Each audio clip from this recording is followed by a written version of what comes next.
Okay, the Crimson Ghost is back with a new video, and I have to apologize for not making any videos for quite some time now. I've been really busy with work and lots of other stuff, and buying lots of masks. So today's video is basically going to be a recap of things I bought at Mask Fest recently. I got some really cool stuff. I don't usually I just collect vintage pieces, but I've got some really nice brand new stuff here that I'm going to go over with you by some really good artists and friends of mine. So here we go. Alright, the first two pieces are from Night Terror Productions by an artist named Chris Vennekamp. I walked by his table a couple of times and these masks caught my attention. They're pretty amazing. He does these rat fink masks with all these crazy teeth and eyeballs, and they're all different radical paint jobs on them. Some of them are pink or bright orange or like fluorescent green. I chose this one because it had longer hair than all the other ones. I just thought it was a really cool piece. Pretty unique looking. But I suggest looking up his stuff. He's on Instagram, and he's got a website also. Here's another piece of his. I don't remember what it's titled, but I just call it a like fortune teller witch, or like a gypsy witch. She is pretty cool. I like her eyes, and I like the hood he put on her. It's just a pretty badass looking witch.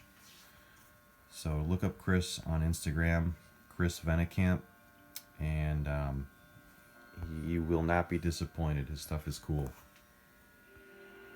Next up is this killer piece from my good friend Pete at the Devil's Workshop.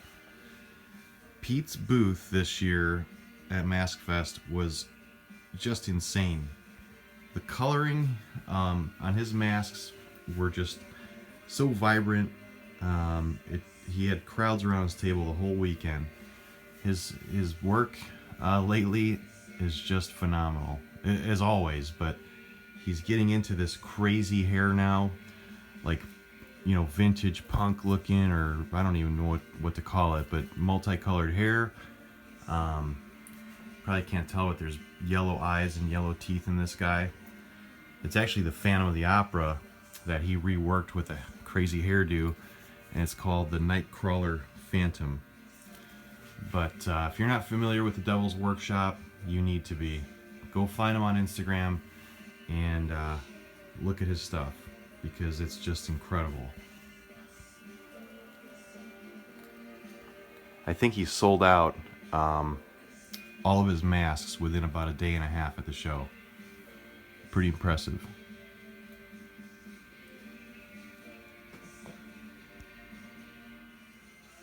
I was so excited to finally get my hands on a Slimy Steve by Raging Zombie Studios. I first saw these a couple years ago at Mask Fest, and Pete from Devil's Workshop bought a really cool version that had like a lot of turquoise, green, and blue colors in it. And the resin on his was kind of translucent, and you can light it from underneath with LEDs, and the whole thing kind of glows at night. Haven't tried that with mine yet, but I was excited to see one of these at the show, so I picked it up. It's resin, it's not latex, and this is the only copy that actually has hair on it. A little bit of hair, but the thing is just crazy. The detail's so cool on it, and he definitely looks pretty fucking slimy.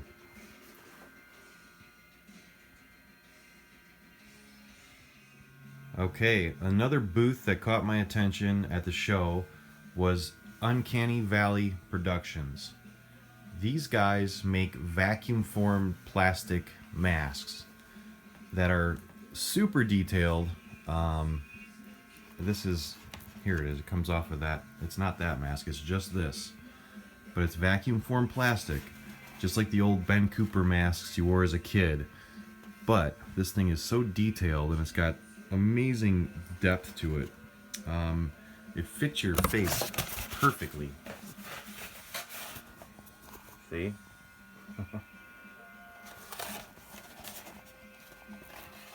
These guys had a crowd around their booth the whole weekend, and they sold out of these Karloff Frankenstein masks. But they're just beautiful. I've never seen anything like it. They make a lot of different masks you can buy, and I'll get into another set that I bought from them shortly. But you should go check them out. They're on Instagram. I believe they have a website also. Uncanny Valley Productions. Look at the detail on that thing. And it's just vacuum formed plastic. Amazing coloring too. Okay, this is another set from Uncanny Valley Productions, the vacuum formed plastic mask guys. And this set, I just had to have it. It's obviously paying homage to the Halloween 3 trio, the witch, the pumpkin, and the skull. I kept walking past this all weekend and just staring at it as I go by. And I started noticing little details like the color of the skull reflecting into the pumpkin here, and the color of the witch reflecting over here, and obviously the light from the pumpkin is lighting up those two. But these are just incredible. There's really cool screens in the eyes on the skull, and just the coloring on the vacuum form is insane. You'll never see anything like this. But I highly recommend checking these pieces out on their site. They have a lot of different monster masks to choose from, but these were some of my favorites. I think you have to order the complete set. I'm not sure if these come individual or not, but if you're going to buy one, you might as well buy all three anyway. And these are definitely wearable masks.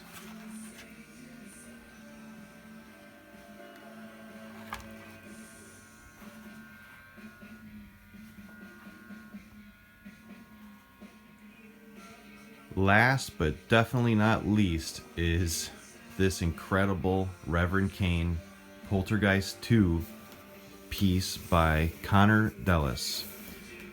I've been collecting Connor's work for probably 3 years now.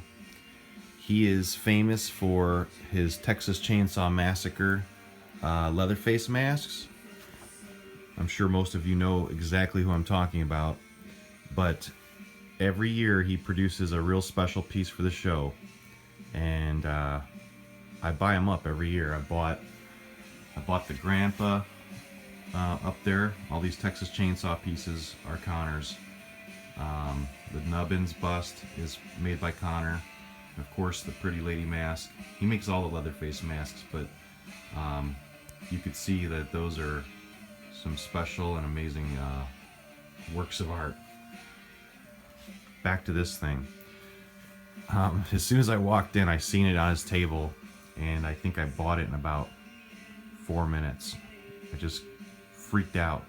The detail is absolutely insane. I'm gonna take his hat off so you can kind of see him a little better here. Just look at that.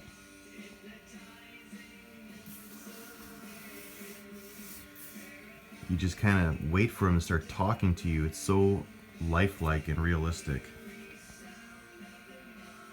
And this guy that makes these pieces is just turning 20 years old. So you can imagine what kind of career he's going to have in the monster or film business. It's just absolutely incredible work. One thing I want to bring up is his attention to detail. He had a hat company make these hats custom made to fit this piece perfectly and to resemble the exact hat in the film. So it's not just some store-bought hat. This thing was made specifically for Reverend Kane. I believe 3 of these busts were produced by Connor. But look at that. His attention to detail is just mind-blowing. I should do a video on all of Connor's pieces and talk about each one in depth. Maybe that'll be the next one I do. Alright, so that pretty much wraps up the things I picked up at Mask Fest this year. If you want to know pricing on some of these, I'm just going by memory, so don't quote me on this stuff, but I think Chris's pieces could be in the 200 range or so, from what I remember. I think the Witch was in the 150 range, and this guy may have been in the 200 range. Same for this Slimy Steve, was right around a couple hundred or so. And then the Vacuum Form Karloff was $65. If you want to verify this, go look on their websites, because I could be wrong. Pete's pieces can range in the, I believe in the 200 on up range. This guy was 200 or 250. Well worth it. Super thick casting. I mean, just incredible coloring on him. Connor's piece was the most expensive, but worth every single penny. I believe it was $600 for that guy, $600 or $650, and he did offer it to me without the hat for less, but you gotta have the hat. So it gives you an idea of what some of these things can run. Alright, take care, and I will work on another video soon. Thank you.